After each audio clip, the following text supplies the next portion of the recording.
സംസ്ഥാനത്തെ സ്കൂൾ അധ്യാപകർക്ക് കേറ്ററ്റ് നിർബന്ധമാക്കിയ ഉത്തരവ് താൽക്കാലികമായി മരവിപ്പിച്ചതായി വിദ്യാഭ്യാസ മന്ത്രി വി ശിവൻകുട്ടി. അധ്യാപക സംഘടനകളുടെ എതിർപ്പിനെ തുടർന്നാണ് നടപടി. സുപ്രീം കോടതി ഉത്തരവിനെ തുടർന്നാണ് സർക്കാർ ഉത്തരവിറക്കിയതെന്നും സർക്കാർ ഇതിനെതിരെ റിവ്യൂ ഹർജി നൽകുമെന്നും മന്ത്രി പറഞ്ഞു.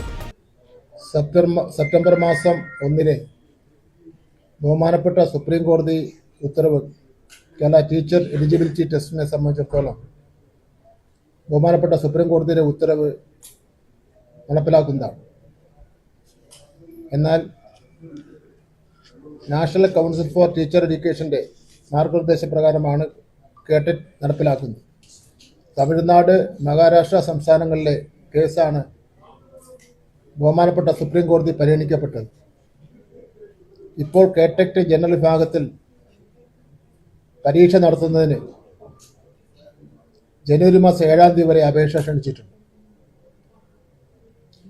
അധ്യാപക കാറ്റഗറിയിൽപ്പെട്ടവർക്ക് വേണ്ടി, സർവീസിലുള്ളവർക്ക് വേണ്ടി ജനുവരി 31 തീയതിക്ക് മുമ്പ് അപേക്ഷ സമർപ്പിക്കാം. ഫെബ്രുവരിയിൽ പരീക്ഷ നടത്തും. 1 മുതൽ 8 വരെ ക്ലാസ്സുകളിൽ പഠിപ്പിക്കുന്ന 40,000-ഓളം വരുന്ന അധ്യാപകരെ ഇത് ബാധിക്കുന്നു. കേറ്ററ്റ് സംബന്ധിച്ച് ബഹുമാനപ്പെട്ട സുപ്രീം കോടതിയുടെ ഉത്തരവിനെതിരെ റിവ്യൂ പെറ്റീഷൻ ഉടൻ ഫയൽ ചെയ്യുന്നതാണ്. അതിനായി അഫിഡവിറ്റ് തയ്യാറാക്കി അഡ്വക്കേറ്റ് ജനറലിന് കൈമാറിയിട്ടുണ്ട്. സ്വർണം മോഷ്ടിച്ച കേസിലെ പ്രതികൾക്ക് കോൺഗ്രസ് ഉന്നത നേതൃത്വവുമായുള്ള അവിശുദ്ധ ബന്ധം തെളിവ് സഹിതം പുറത്തു വന്നുകൊണ്ടിരിക്കുന്ന സാഹചര്യം അങ്ങേയറ്റം ഗൗരവമുള്ളതാണ്.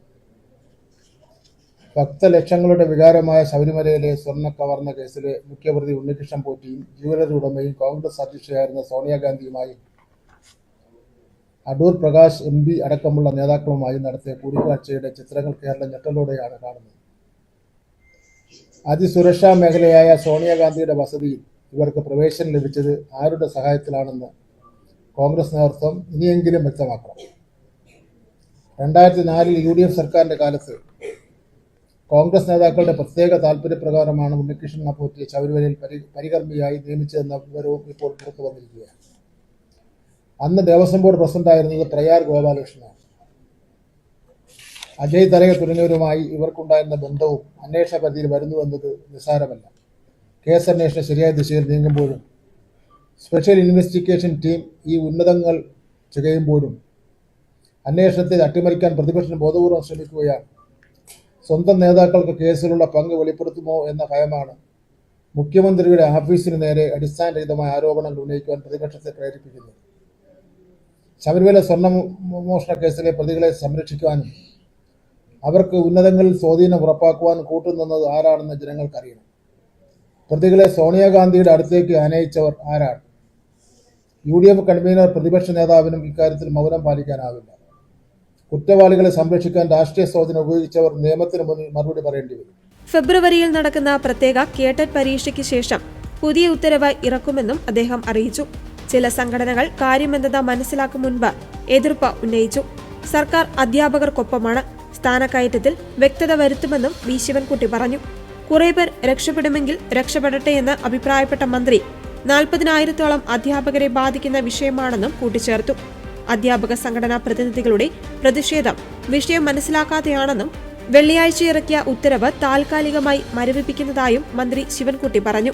യോഗ്യത സംബന്ധിച്ച ഉത്തരവ് അധ്യാപകരിൽ ആശങ്കയുണ്ടാക്കുന്നതാണെന്ന് CPI സംഘടനയായ AITUC കുറ്റപ്പെടുത്തി.